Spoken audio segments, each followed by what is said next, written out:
Hi, welcome. Thanks for coming. That's my personal thing. All right, here we go. So this is a panel about federal funding for video games. My name is Alan Brooks. I come from a background at the John F. Kennedy Center for the Performing Arts, where I met through a group called the Federal Games Guild, these fine people and a number of others. So the Federal Games Guild is a collection of federal agencies and federal trust mentalities like the Kennedy Center that come together on a semi-regular basis once a month, once every 6 months to share best practices, what they're doing in games, because something that is not widely known outside of our group is that there's a lot of work being done on game simulation and gaming in the federal government across agencies. So I'll introduce myself, talk a little bit about what I did. We'll send it down the table. Everybody can talk, and then we'll open it up for questions. So, like I said, my name's Alan Brooks. I'm now the Vice President of Education and Outreach at a company called Building Momentum. But for 8 years prior to that, I worked at the John F. Kennedy Center for the Performing Arts in education and media production. So we made a bunch of cool stuff about teaching the arts in classrooms, and specifically we made 2 games platforms to do that. One was the Romeo and Juliet LARP, which taught Romeo and Juliet's plot and taught kind of like base level intro acting through participative theater. So live action role play as a method for introducing kids to acting, but also to what the characters in the play are going through. And if you've ever done LARP before, it was a great way to get kids understanding character in an inherent kind of mind and body way, as opposed to a surface reporting or reading way. And the other one was the Arts Edge role-playing game system. The idea was that we could use a heavily edited D&D 5e influenced rule set to teach high school literature.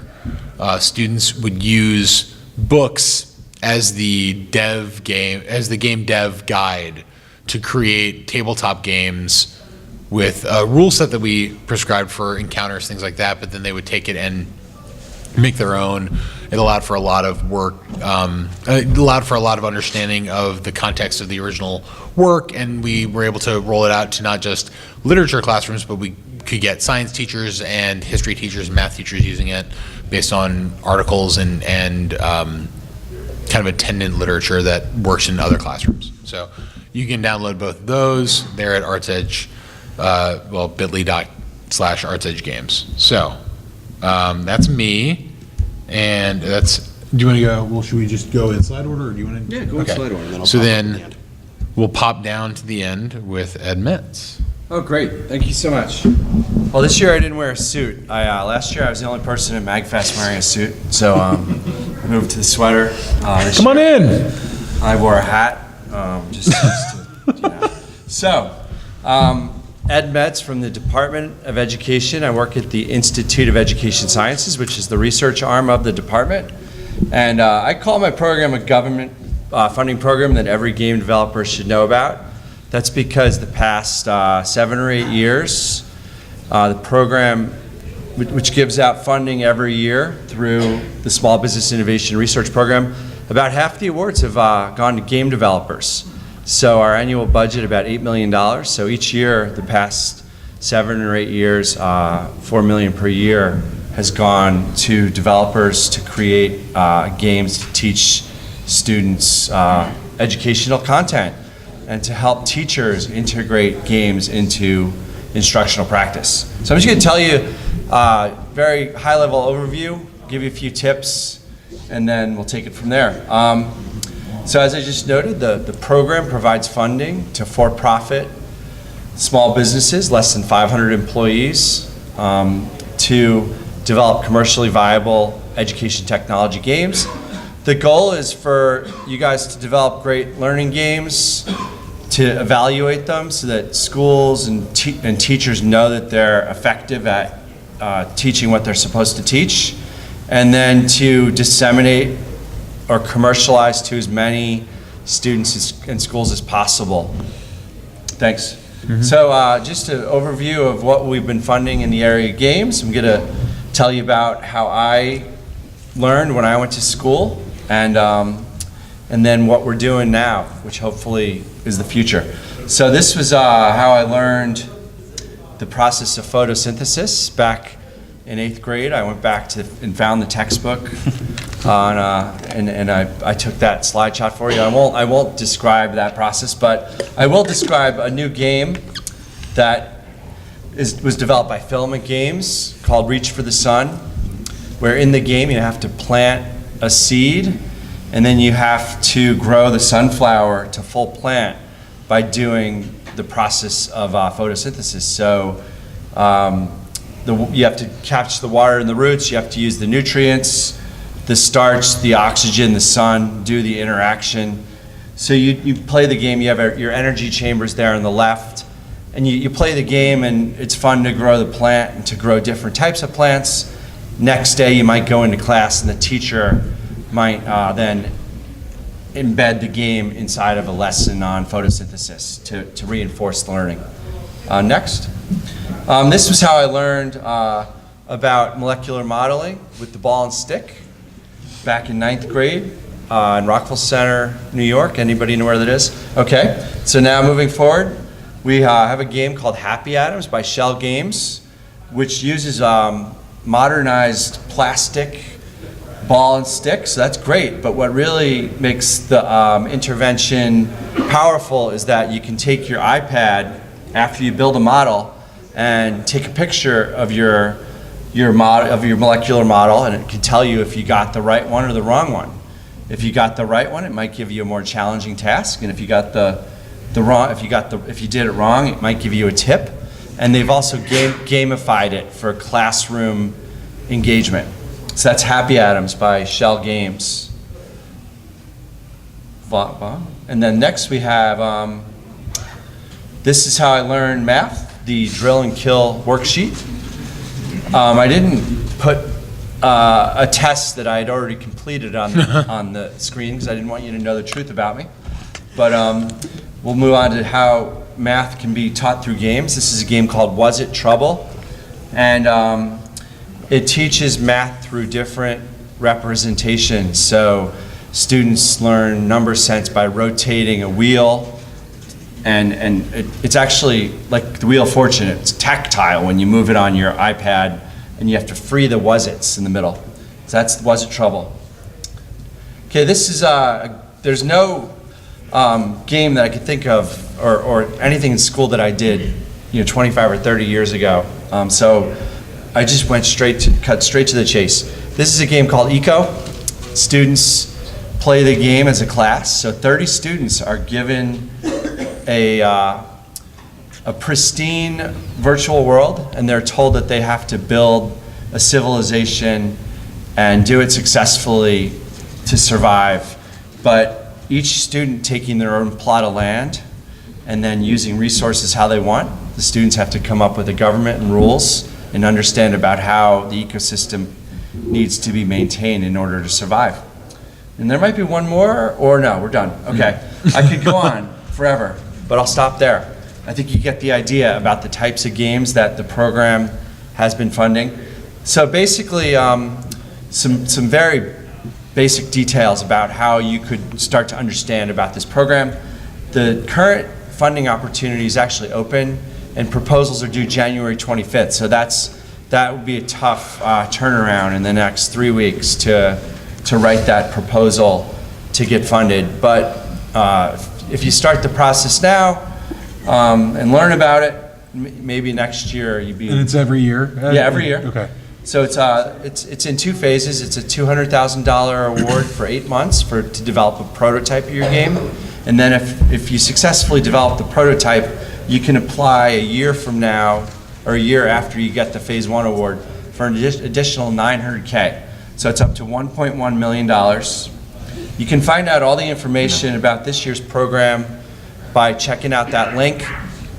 Very quickly, your game developers, if you need to also be working with an education researcher who can help you to design the technology based on feedback from students and teachers.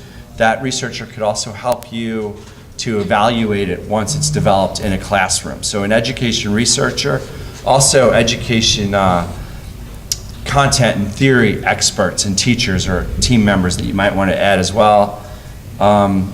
Next slide is my final slide, or 2 more slides to go. We have the Ed Games Expo on Monday here in Washington, D.C. at the Kennedy Center. Thanks, Alan.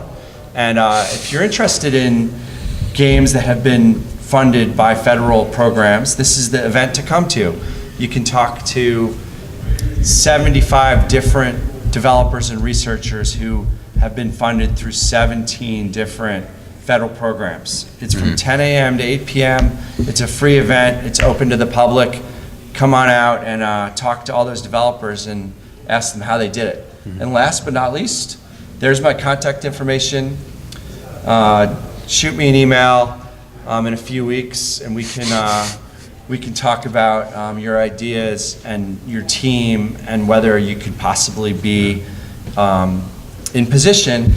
We have a website, we have videos, and there's other funding opportunities. I'll stop there. Thank you. The SBIR process is a really beefy application. There's a lot of work that goes into just writing the application. So getting familiar with it this early for 2019 is really valuable. Because my company is about to submit to a different SBIR, and there's just a ton of information that you need to fill out, and it takes a while. So just be aware of that, and knowing about it this early can really, really help. And Ed is an awesome resource to reach out to, and he's very friendly. I'm very beefy. Gross. Okay. Hi, everybody. My name is Lakita Edwards. I'm an arts education program specialist at the National Endowment for the Arts, the NEA. We're a small independent federal agency. Our mission is really to strengthen the creative capacities of American communities through the arts, and really celebrating the arts as a national priority. On the screen here, you'll see some language from our grant guidelines. You'll notice words that you would expect, like evaluation and assessment, but there are also some words you may not expect, like inspire, fresh, play. We really want to encourage proposals that are innovative and also, really resonate with strengthening communities in so many ways, as we know the arts can do. The arts can teach, the arts can heal, the arts can allow us to think differently and critically about complex challenges. Next slide. One of the reports that I want to recommend is Creativity Connects, and it's really a survey of how artists and the creative ecology that artists are working in have changed.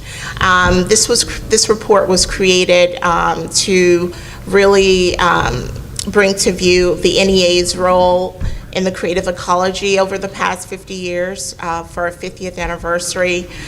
In particular, there's an article in Creativity Connects that is authored by Asi Barak, a former co-founder of Games for Change. Is anyone here familiar with Games for Change? Awesome, seeing some nods. Yeah, great organization, really looking at social impact for games.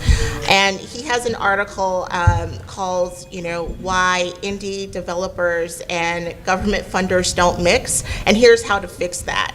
And so he has some ideas on really how to help indie developers navigate federal funding, and also some recommendations for the federal government in terms of what we can do to help organizations receive that funding. And one of the things that I want to bring to the light is that in 2012, the NEA received a lot of attention because we really came out loud and proud about our support for video games as art. Obviously, to this crowd, that makes a lot of sense. But yeah, I'm seeing thumbs up. Yeah. But to some people, they were skeptical. And for us as an agency, we wanted to recognize the role that artists play alongside technologists in creating games. I mean, think about it, right? For a game, you need musicians, you need choreographers, you need writers, you need visual artists. And so this, by really, bringing games as a supported project type, as an art form, we're really also acknowledging the artists' contributions to games. And one of our first games we funded, next slide, thank you, was Half the Sky, the movement, and it was actually a Facebook game. It was awarded a $75,000 grant awarded to Games for Change in 2012, and so this supported the development of the game and the launch of the game on Facebook. And really, Half the Sky, the movement, was tied to a larger global initiative looking at the critical issues facing women and girls globally and the challenges around that.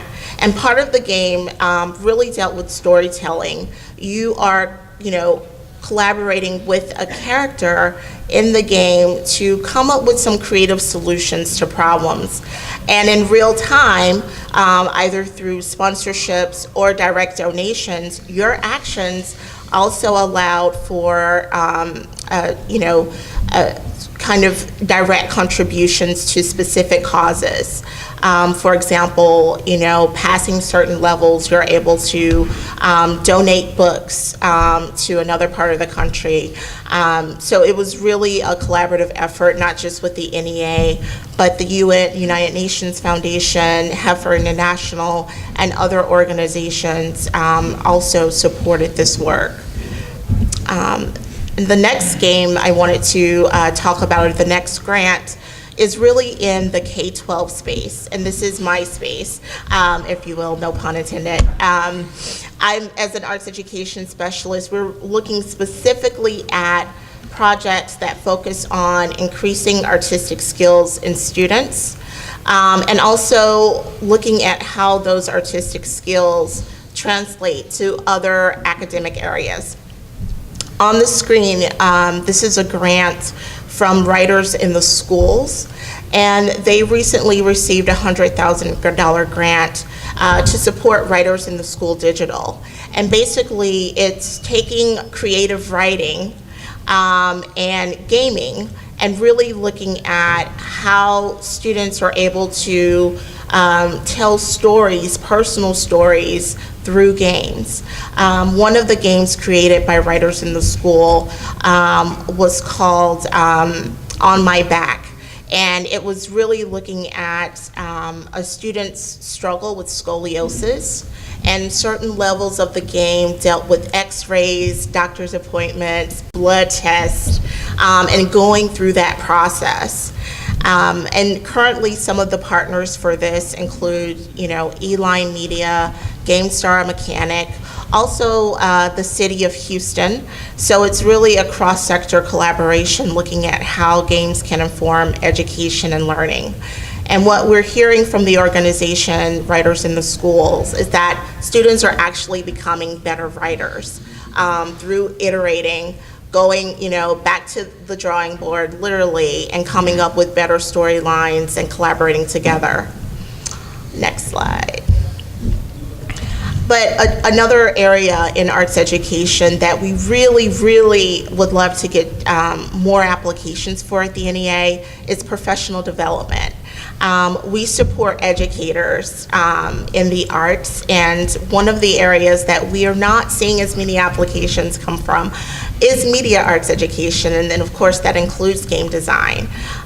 For us, getting teachers, classroom educators, as well as educators who are working outside classrooms to become really comfortable in games is something that we would love to see. I mean, could you imagine a summer camp for teachers where they could go play games, create games, and then take that transformative power into the classroom? That's something that we would support and would love to see. On this slide, you'll see some of the elements of our professional development, which includes evaluation, study, and experiencing the actual art form. So really making it hands-on and practical for teachers is something that, our educators is something that we'd really want. Next slide. So you're probably thinking, who can apply to the NEA? Well, we support nonprofit organizations. This can include school districts, universities, community-based organizations, faith-based organizations, units of local government, and federally recognized tribal communities. And so, typically we see a range of projects that come into arts education, not just school districts, but also libraries, boys and girls clubs, and it really spans the gamut. So, and if you are saying, that's great, but I'm not a 501c3, I'm not a nonprofit, I really encourage you to look at our funding stream from a multiplayer mindset. Chances are, if you are a game developer, you perhaps collaborate with the library, you collaborate with the theater, or another nonprofit entity. So we do support collaborative partnerships. Next slide.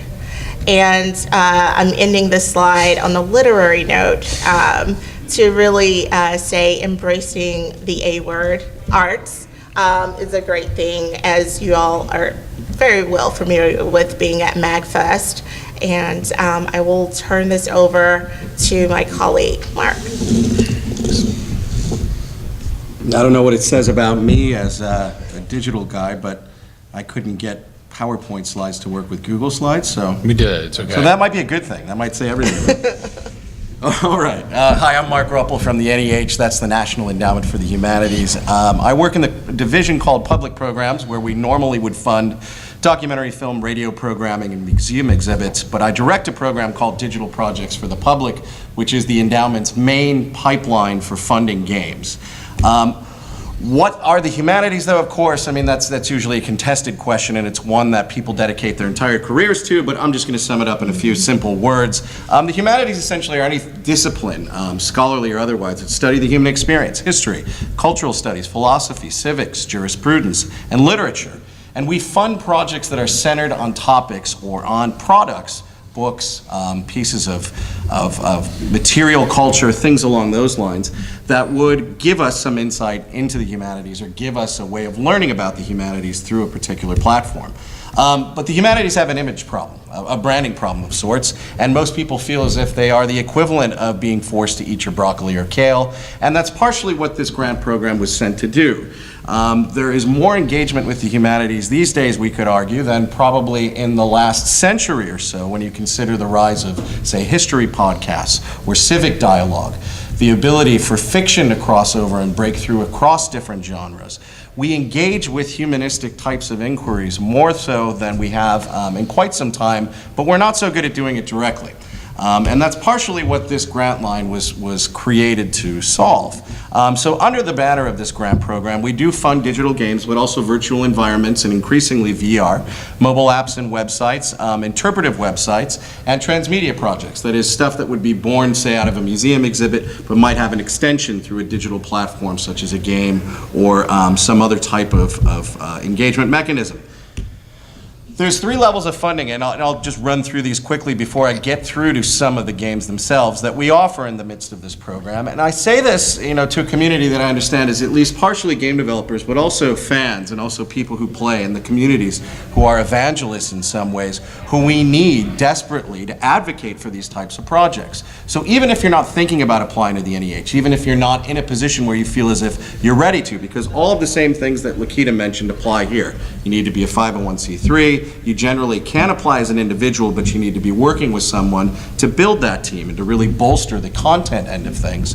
Even if you're not in that position, we can still in some ways support your community or allow you to entrance into our own by advertising and really branding, I think, some of the games through what you folks do and through what you folks do, quite frankly, better than most other communities. So I'm going to run through this, but also talk about the games in some level on that in that particular way, as something that you could use as educators, as fans, as players, as a way to more deeply engage with both this content, but also with a different sort of community and structure. So we offer discovery grants. That's up to $30,000. And these are really, I think, some of the most crucial grants that are offered, at least at the NEH, and if not the government, and that what they really essentially pay someone to do is to get in a room with content experts and hash out what it means to design a game in that particular space. That means getting the people who will tell you no to certain things, certain ideas, like steampunk Paul Revere, for example, to sit there and actually hash out what the boundaries of some particular subject might be. And they also give you the money to get in the room with experts themselves. So if you're a new game developer, you might be able to hire a mentor or build a system or a network around you through this particular grant line that would allow your project to grow down the line. And from there, we offer prototyping grants. And it should be noted that none of these require funding at the previous level to apply for. You can jump right into prototyping if you want, and that's up to $100,000 to support a proof of concept prototype of a game. And then finally, production. $400,000 grants that are the final stages of the project, including refinement of the prototype testing, audience outreach, you can pay someone to actually advertise and reach into those communities for you, and any related public programming, such as working with museums, getting people in the room, using the game as a tool towards conversation. Any of those sorts of things are valid under production, and we are seeing a couple of projects that have made it to that point now too, because this is a relatively new grant line. It's only about 3 years old. We've made 4 cycles of awards, and at this stage, we're only just starting to see the seeds flourish, so to speak, and I'll show you exactly how. But before that, just a quick little thing. What's in an NEH game? Typically, you might imagine that something dealing with the humanities might be the equivalent of civilization, and while that's partially true, what we look at more particularly tend to be games that offer a unique perspective on an event. And that deals with what I call the 3 C's of humanities game design. Context, the ability for you to design and understand a world where decisions are made. Causality, the ability to step into a game or a system and actually see where decision points were made, things that may have changed the course of history, or smaller decisions that may have changed an individual's relationship to a certain event or culture or social situation. And then contingency, this idea that oftentimes when we look back in the past, events, massive or otherwise, did hinge in some ways on decisions, and they allow players in this sense, and games are uniquely good in this aspect, to recreate those situations or those conditions, or to go against them, to work counterfactually, to see what happens if, as you're playing as, say, someone in the American Revolution, you decide not to raise the light and go in a different direction. But NEH games are really, as I said before, built on a strong team of scholars and content experts to serve as project advisors. That's true for all of our games across each different level. And it's also one of the real tricky points for what we see, at least in industry at large. And there's an example of a project that we funded that I'll show you later that had some real success in actually teaching a AAA game developer into how to research history and integrate it into virtual design. They also, as a lot of eds games do, have clearly defined and scalable learning goals, and then they're free. And free at least to one primary community, oftentimes educational communities, but outside of the first game that I'm going to mention in a second here, all of them are free of charge with no cost whatsoever and no barrier to entry. So a few funded projects that are worth mentioning. The game that's gotten the most press recently is a game called Walden a Game. It's from Tracy Fullerton at USC. Won most recently the 2017 Games for Change Game of the Year and Most Significant Impact Awards, and the Indiecade Developers Choice Award, which the team was particularly proud of because that's essentially awarded by a jury of your peers. Walden is a game that's been in development and in incubation for quite some time. The National Endowment for the Arts had some initial seed money in it before they came to us a few years later. And it's a game that essentially allows players to spend the first year in a first-person environment as Henry David Thoreau, living through the choices that he did, making choices that he didn't make, balancing sustenance and inspiration, foraging for berries versus rowing your boat out to the middle of the lake to watch the moon rise. And the environmental detail in the game itself is astounding. They spent a couple years actually at Walden Pond recording the sounds over the course of different seasons. Every bird call you hear in the game, for example, is unique. They may sound the same to an untrained ear, but to the people who actually study these things. They're unique seasonally, they're unique to the environment, they're unique to those spaces. The footprints, the crunching of the leaves on the ground sound different depending upon the different times of year that you're there as well. Emil Hirsch, the actor from Out of the Wild, I think that's what most people know him, plays Thoreau in the game. He does all the voice work. And it's a remarkable chance in some ways to actually come into contact with Thoreau's writings. Because over the course of the game, which is about 8 hours, you'll have read or experienced the equivalent of the entire text of Walden, a massive volume of his letters and correspondences with his sister, his family, people and contemporaries like Ralph Waldo Emerson, and also engaged with a larger history, such as the Underground Railroad, the construction of the rail line that actually ran through Concord, Massachusetts, where he lived. And you can play around with that space too. So for example, if you decide you don't really feel like sleeping in your cabin that night, you can head back to your mother's house where she'll bake you a pie, do your laundry, and you can sleep by the fireside. All of which, by the way, Thoreau actually did, despite his protest otherwise. Walden is in many ways an endemic, or a really good example of what humanities-based game design can be, because it isn't, in some sense, a game that requires a really heavy narrative hand. It's open space. It's free, it's a sandbox of sorts that allows you to be guided by Thoreau's own choices, but again, to do what you need to do outside of those to find yourself and to find your way through the space. It is free to educators. I think it's about $15 otherwise at waldengame.com.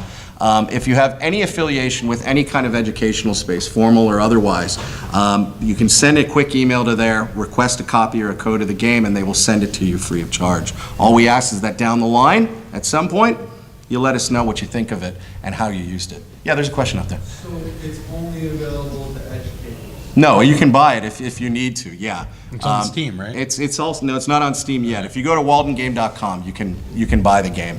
And I think the price fluctuates depending upon how close it gets to Thoreau's birthday. The reason why I asked that is because you said in the previous slides that all the games would be free to... Yeah, all the games except for this one, yeah. Except for this one, right. And it's interesting too, and you know, in this case, we did try to push in the other direction, but the team had incurred costs of somewhere around $2 million over the course of the production of this game. And that's something that the team and the university ate and had to scrap for. So we're okay as long as educators get this, right? And at the NEH, we have a policy where it's taxpayer money.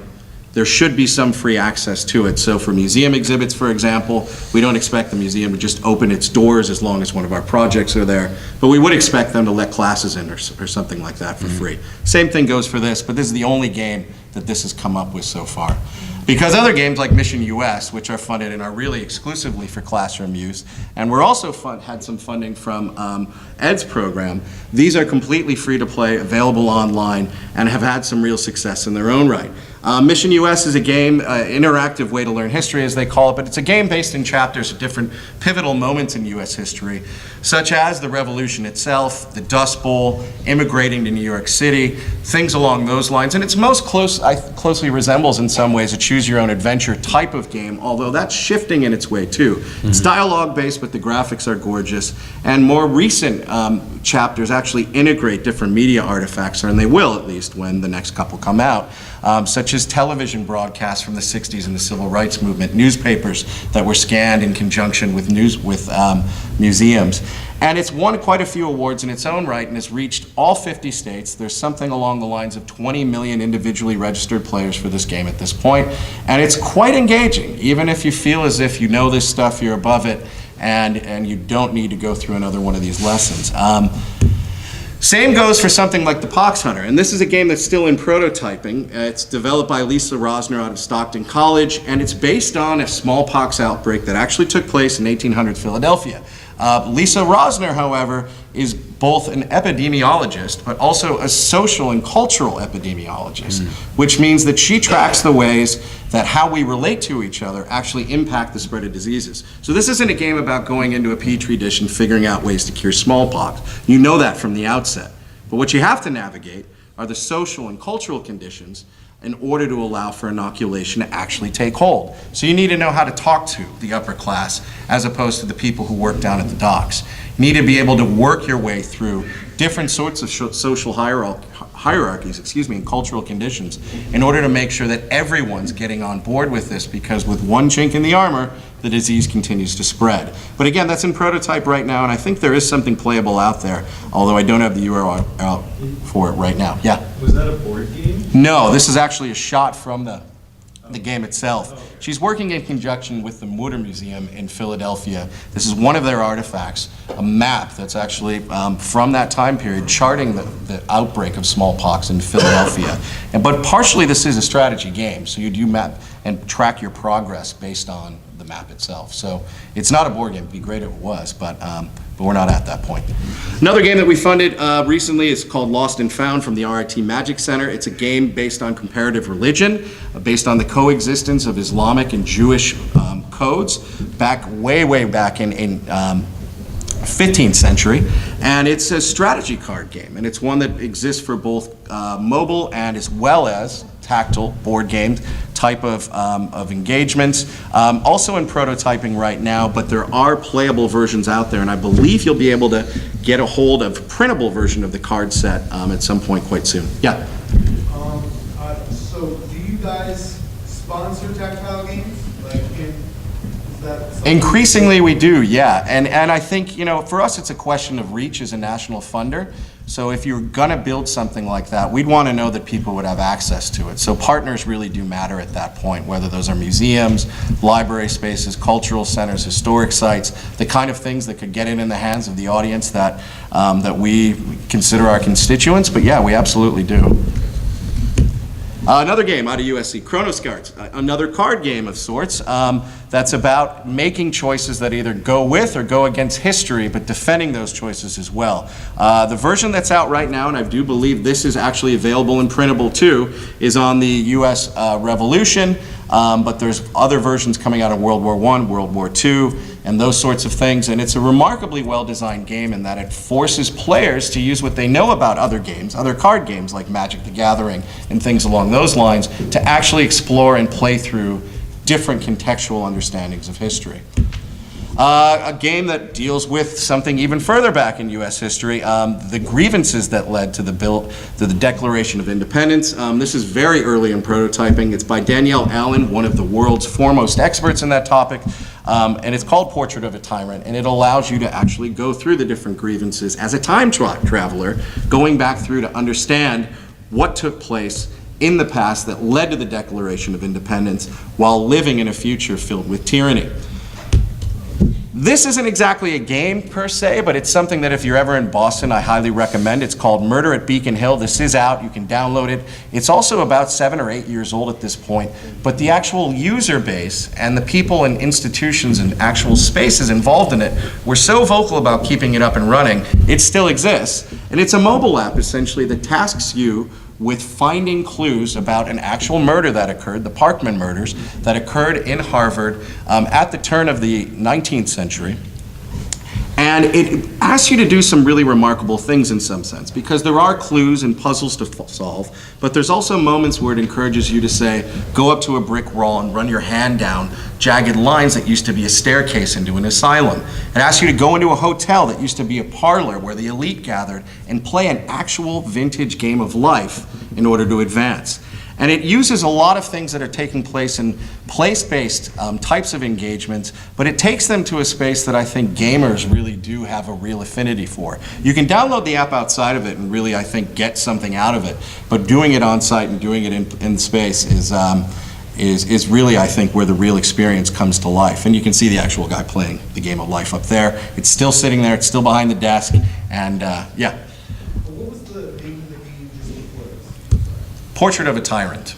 The one right before that? Chronos Cats. Thank you. Sure. Well, we're going to get a list of all of these up and Yeah. running somewhere too, because That's that was, at the end. yeah, we didn't do that last year. Yeah. So I'm looking on the App Store for Murder at Beacon Hill, and it doesn't show up anymore. I'm guessing probably because it hasn't been updated in such a long time. It's a 32-bit app, and Apple's required. It could be, yeah, they might be in the midst of doing an update, yeah. It's like, regarding these projects, you know, how is the ephemeral nature of software concerned for you guys? Where you're going to spend $500,000 on a game, and in less than 10 years, it's gone forever. what do you do about that? How does that factor in? Yeah, I mean, if we go back to Mission US, when this was before my time at NEH, and this was funded through a number of different programs, primarily our Office of Digital Humanities, it was in Flash. And it was a big, big issue down the line as they attempted to come back in and figure out ways to grow this while also presenting it essentially in a dead format. So everything now that's being done here is in HTML5, and I think we've gotten, quite frankly, a lot smarter about that sort of thing. For something like this, this is some ways uncharted territory for us in terms of how these sorts of updates and how long-term sustainability, financially and otherwise, are going to take place. With this, I imagine if you're not seeing it there, it's probably undergoing an update right now. But having said that, it's a huge issue. And the endowment on the other end is investing some money in that space through our Division of Preservation and Access, where we did fund the first Preserving Virtual Worlds project that's actually looking at ways of future-proofing and also emulating dead formats. And in our case, too, now we just simply demand that, if you're working in this stuff, it's got to be HTML5 or Unity or something along those lines that at least at this point has some kind of scalability and extensibility forward. So that's a big question. I agree. I mean, that's a problem for any Yeah. any developer, right, that's working now. I mean, future-proofing anything is. Is that to say that, like, so earlier you had an app up that was growing a flower. So was that, then it was showing it like on an iPad, was that just like another HTML5 thing, or is it that some departments are doing mobile and some departments are doing HTML? The developers are the ones who know that they need to evolve with their platform. So, that company definitely moved as well, just like Electric Fund stuff in Mission US, and they're on the iPad now, if that was the question. Yeah, I mean, I think, everything that comes through our doors, and this is true across the board here, goes through peer review. So we will get people from those big companies to oftentimes come in the building, and that's one of the questions that we ask. Look, if we give this project a couple $100,000, are they going to come back in a year or two saying, look, it's about to die, we can't support this anymore, the format we chose is done? If the answer to that is yes, that project won't make it through review. And, in terms of the field itself and our engagement with them, we've gotten an awful lot better, and I think that's the case across the board here too, with getting people who can speak to that sort of thing. And our applicants are savvier now too about that. That's a big question. I mean, it's a huge one. Yeah. Well, in general, what platforms are you aiming for though? So, yeah, I mean, the most open that we can. Walden, for example, is available right now for PC and Mac. But there's versions coming out in the very, very near future, within the next couple of months, for Xbox and PS4, and also for VR. Now, that one's a kind of outlier in that sense. Most of what our stuff is available through is the web. I mean, most of these are web-based games. And we do that, and we really do focus in that direction, partially because that's what the field's showing us gets the most impact, but also because we need these things to work for a number of different folks, and access and accessibility, especially in the humanities, is a huge concern. I mean, these games oftentimes are played on mobile phones in spaces where broadband access isn't all that robust. So we need these projects to work across a number of platforms, and it's one of the things that we do look at. Yeah? You mentioned VR a lot, but what about AR games? For like, say, if you were went to a historical area, could you actually then, would you fund a project that would actually have a digital recreation of those environments? Yeah, and we've funded a number of those, not necessarily through public programs. We've funded prototypes through our Office of Digital Humanities, which is our more experimental wing. They're the R&D space of the NEH as far as digital platforms go, but we've worked with a number of historic sites in that direction. ARIS, for example, that's out there out of the University of Wisconsin, has NEH money in it. We're working with the Park Service now to develop a program that's going to do that kind of work across different national park sites. But yeah, I think that's something, quite frankly, we haven't seen enough of. We expected museums and historic sites to come in with a lot of that stuff. And part of it has to do with what they've learned about how people engage with those sorts of platforms. Native apps and that kind of thing don't really float all that well on site, but web-based AR and that kind of stuff too does. So we're waiting to see more of that, but it's certainly something we're up for. So to dovetail with his question about AR, So for example, Microsoft wants to push a technology we have called HoloLens Yeah. very hard. And it's an expensive kit. It's not going to be hitting the public anytime soon.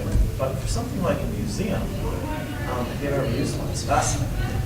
Take like a little model of a dinosaur, put it on the floor, enlarge it, and it's like the animal is there in front of you. It looks incredible. There's fantastic potential for education, but it would probably work better in a public environment. Do you guys offer any sort of, like, bridging with relationships? So if, Joe Sixpack goes out to Microsoft and says, hey, I'd like to make an educational game for HoloLens, they'll say, okay, fork over, $3,000 for a kit and have fun. Well, that doesn't really do anything for, is the museum going to be able to get them, or are they willing to pay for it? Like, do you guys do anything to help make a project like that come together? Yeah, I mean, this is a newer phase for us. We are exploring stuff. So on the other end, outside of Microsoft, Google's Cultural Institute certainly has some real legs for us, and we're looking at ways to partner with them to make that kind of initial step forward not as difficult. But in terms of this actual program, there's no reason why you couldn't go to Microsoft and say, look, is this possible? And they say yes, or just knowing that it's possible, and just come into us and propose a project. Because as much as we do say that we want things that really will reach the public, those first couple stages of discovery and prototyping here are about doing that kind of research to figure out which platforms are going to stick. So if you've got the content in line, and that's really, I think, the trickier thing in some degree, figuring out which content to focus on, figuring out how to design natively from that content, we're up for anything in terms of that stuff. Just to run through this really quick, because I know we're answering questions, we got more. Age of Alchemy, we just funded too from the Chemical Heritage Foundation to take a lot of their collection of paintings and art and artifacts and turn it into a game about a 17th century woman who's exploring alchemy as a way to make a living. And then iCivics is in here too with a game that's it's more or less untitled, but it's about ratifying the Constitution, should be out next year. And then finally, a project that's not a game that we funded nonetheless through public programs because of its connections to both museums and educational spaces, called Digital Giza, by a guy who is as close to the real-life Indiana Jones as you'll likely ever meet, Peter German-Wellian out of Harvard. He literally once, in the midst of a meeting, had to run up and jump because his phone rang and head over to Egypt because of a discovery. This project actually maps virtually the entire Giza Plateau, all of the pyramids, all of the adjoining buildings, all of the underground tunnels, everything in a virtual web-based space. And also, very soon, VR.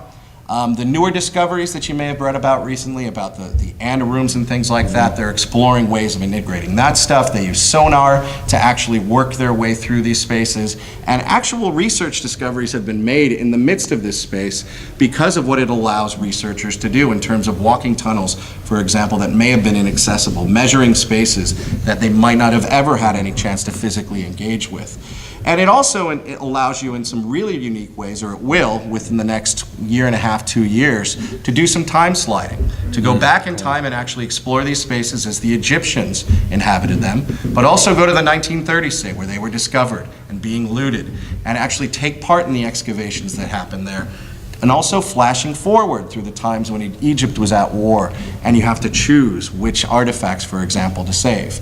But what I mentioned before about AAA development is actually really unique in this regard, because Assassin's Creed Origins and their discovery mode, this new leap forward, as a lot of the press puts it, as far as educational gaming goes, was rooted, at least partially, in the work that's been done in Digital Giza.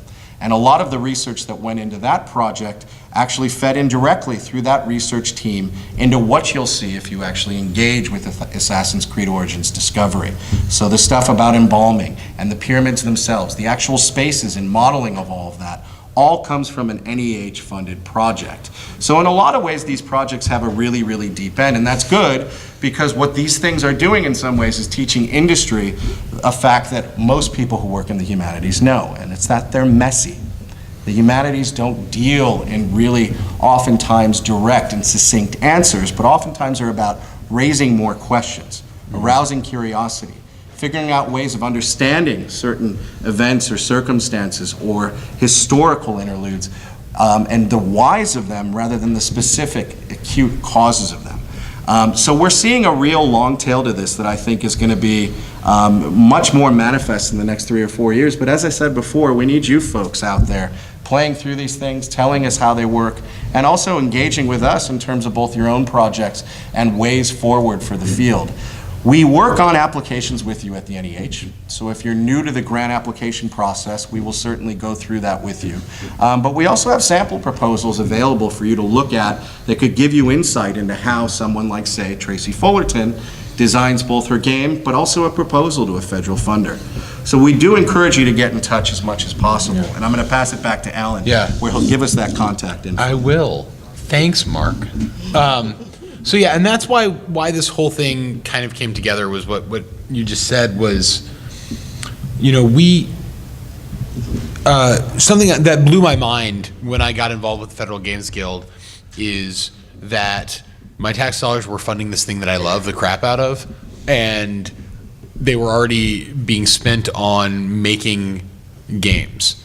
And the fact that the 3 of these folks here are so nice and approachable when it comes to this work, right? So if you have an idea, if you have, and I don't think I'm putting you guys on the spot to say this, but they are so giving of their time to help you explore what is possible in terms of funding for your work, because that's what they do.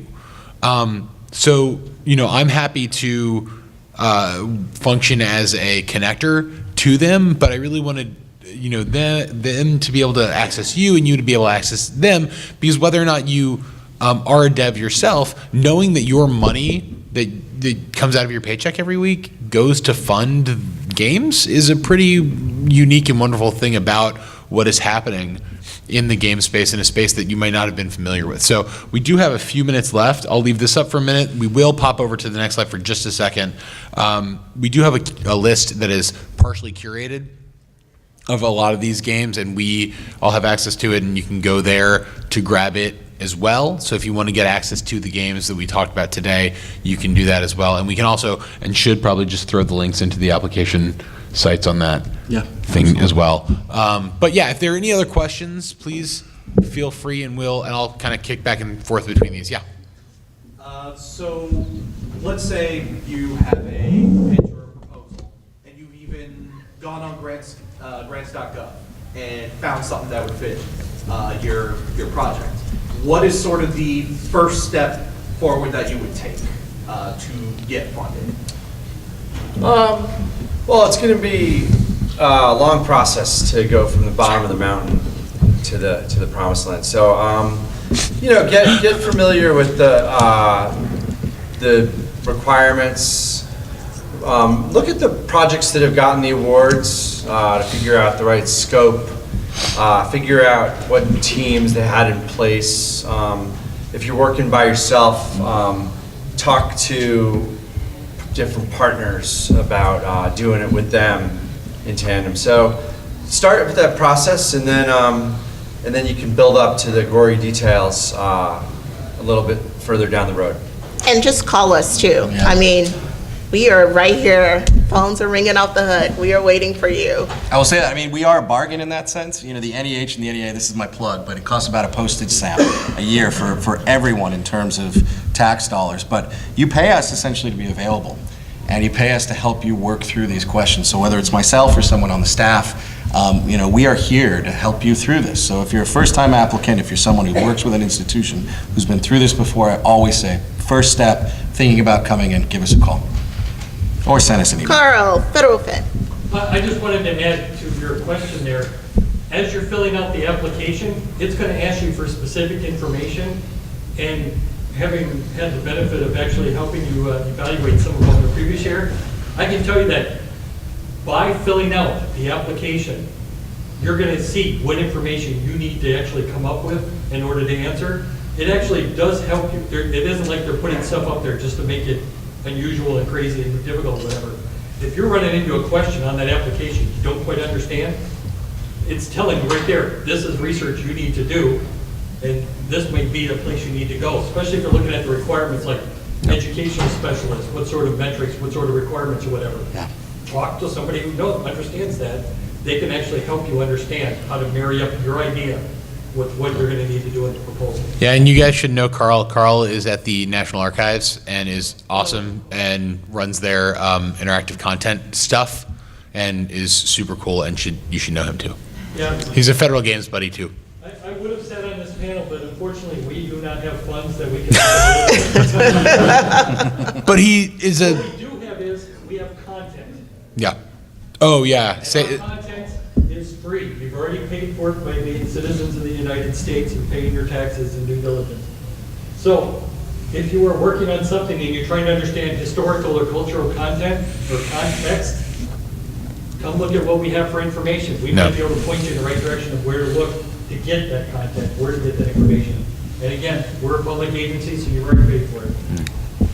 yeah. I'm curious about what you think is like the appropriate amount of leeway to be able to stray from the path of like historical accuracy, because I know that a lot of people here have probably experienced one of the most famous historical simulators, I guess, Oregon Trail.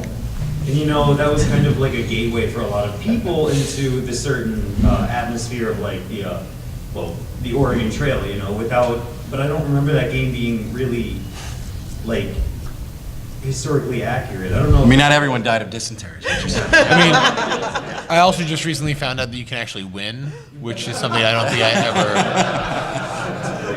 I ever did. No, I mean, look, that's the key question, and, you know, a dirty little secret of the NEH is, with everything else we fund, at least in public programs, you imagine a Ken Burns documentary or something on NPR like Backstory with the U.S. history guys, those facts have to be solid. They have to be solid in a game, too, but games traffic in fiction.